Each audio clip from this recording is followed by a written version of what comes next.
Insurance medical অফিচাৰৰ ফালৰ পৰা নতুনকৈ ওলাইছে 608টা পদ আৰু এই পদকেইটাৰ কাৰণে আপোনালোক কোনসকলে আবেদন কৰিব পাৰিব আৰু কি কি ডকুমেণ্টছ লাগিব ইয়াৰ বিষয়ে এইটো ভিডিঅ'ত মই আপোনালোকক দেখুৱাম। তো বন্ধু বান্ধৱীসকল স্বাগতম জনাইছোঁ আপোনালোক সকলোকে SK জ্ঞান আছামৰ নতুন এটা ভিডিঅ'লৈ। আৰু আজিৰ ভিডিঅ'টোত ওলাইছে চাকৰিটো ESIC ৰিক্ৰুইটমেণ্ট 2025 আৰু টোটেল পদ ওলাইছে আপোনালোকৰ 608টা ইন্স্যুৰেন্স মেডিকেল অফিচাৰৰ কাৰণে ওলাইছে পদকেইটা আৰু এই পদকেইটা আপোনালোকৰ ওলাইছে union public service commission UPSC ফালৰ পৰা আৰু টোটেল পদ হৈছে আপোনালোকৰ 608টা ইন্স্যুৰেন্স মেডিকেল অফিচাৰৰ আৰু এই পদকেইটা আপোনালোকৰ গ্ৰেড 2 লেভেলৰ পদ আৰু ইয়াৰে প্ৰথম টোটেল পদ ওলাইছে 608টা গ্ৰেড 2 লেভেলৰ ধৰি দিছে। UR কাৰণে আছে 254টা, SC কাৰণে 63টা, ST কাৰণে আছে 53টা, OBC কাৰণে আছে 158টা,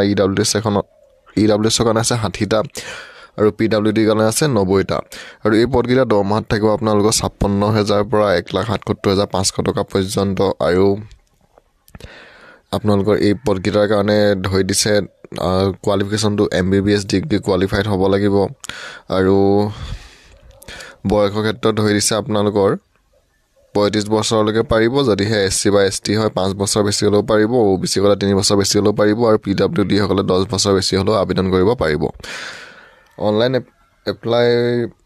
বৰ্তমান আৰম্ভ হৈ গৈছে 17 ডিচেম্বৰৰ পৰা আৰু লাষ্ট ডেটটো হৈছে আপোনালোকৰ 31 জানুৱাৰী 2025। যদিহে আপোনালোকে এই পদকেইটাৰ কাৰণে আবেদন কৰিম বুলি ভাবিছে, ইয়াৰ যোনটো অফিচিয়েল ৱেবছাইট আছে সেই ৱেবছাইটটোত গৈ আপোনালোকে 31 জানুৱাৰীলৈকে অনলাইনযোগে আবেদন কৰিব পাৰিব।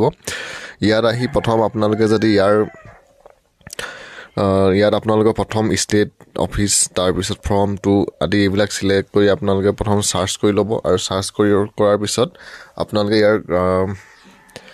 যিহেতু ভালমানকেইটা